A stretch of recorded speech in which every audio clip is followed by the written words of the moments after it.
The billionaire stepped out of his sleek black car, wrinkling his nose as he looked at the small, rusted garage in front of him. The paint was peeling, the metal door creaked in the wind, and the sign above it flickered like it had given up years ago. He shook his head, unimpressed. To him, this place wasn't just old, it was worthless.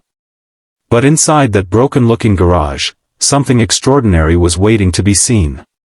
Before we dive into this powerful story, take a second to support the channel. If you enjoy emotional, inspiring stories like this, don't forget to like, subscribe, and share your thoughts in the comments below. Welcome to Echoes of Stories, where every story leaves a mark on the heart. The billionaire, Richard Halston, was known across the country for his sharp business mind and even sharper tongue.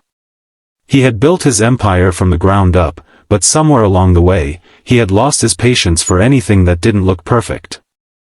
And today, he was here for one reason: to buy out the entire block and replace it with a luxury development. Standing in front of him was Daniel Carter, a single father with tired eyes but a steady posture. His daughter, Lily, stood quietly beside him, holding on to a worn-out stuffed rabbit. Daniel owned the garage, and it was the last property Richard needed. "This place," Richard said bluntly, gesturing around, "is a dump. I'll give you a fair price. Honestly, more than it's worth."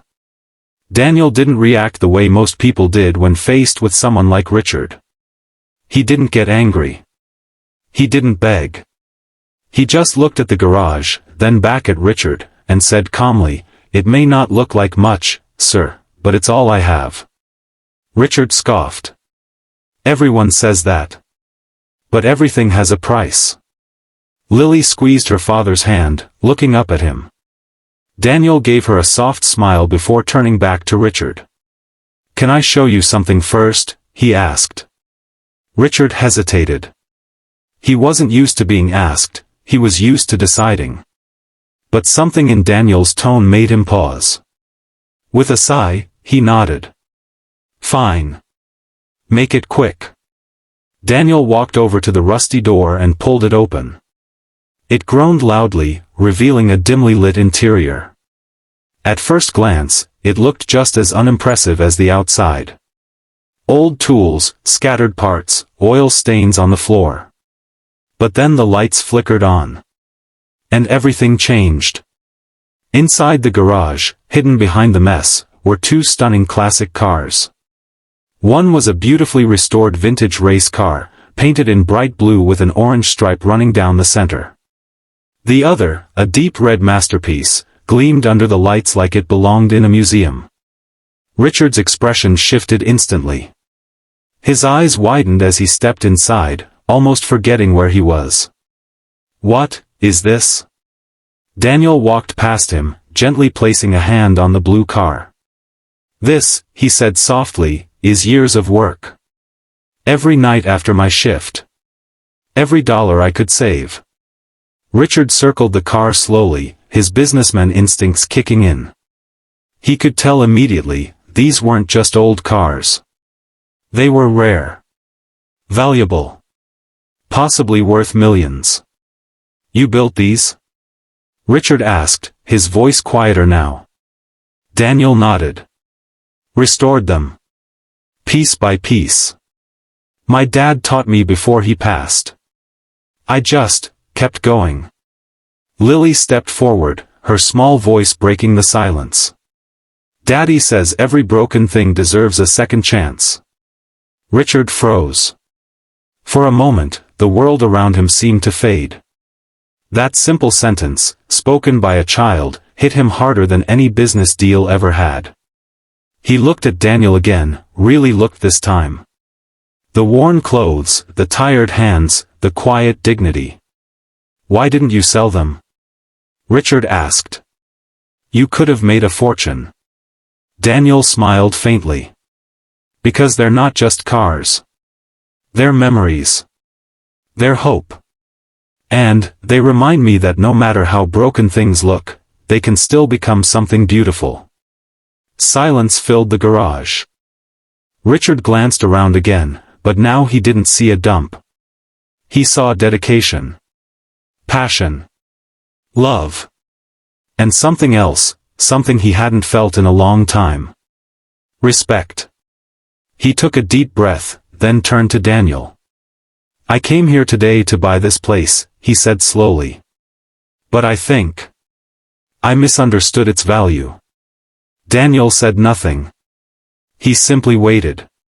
Richard reached into his pocket, pulled out a card, and handed it to him. I run a foundation, he continued. We fund restoration projects, training programs, things that matter.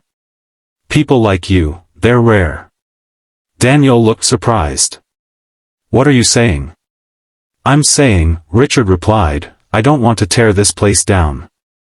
I want to invest in it. Lily's eyes lit up. You mean Daddy can keep the garage? Richard looked at her, and for the first time that day, he smiled. Yes. And maybe make it even better. Daniel's voice caught slightly. Why? Richard paused, searching for the right words. Then he said quietly, because someone once gave me a chance when I had nothing. And somewhere along the way, I forgot what that felt like. The air in the garage felt different now. Warmer. Daniel extended his hand. Thank you, he said simply. Richard shook it firmly. No, he replied. Thank you, for reminding me. As Richard walked back to his car, he took one last look at the garage. It still had peeling paint. The door still creaked. But now, he saw it differently. It wasn't a dump. It was a place where broken things were given a second life. And maybe, so were people.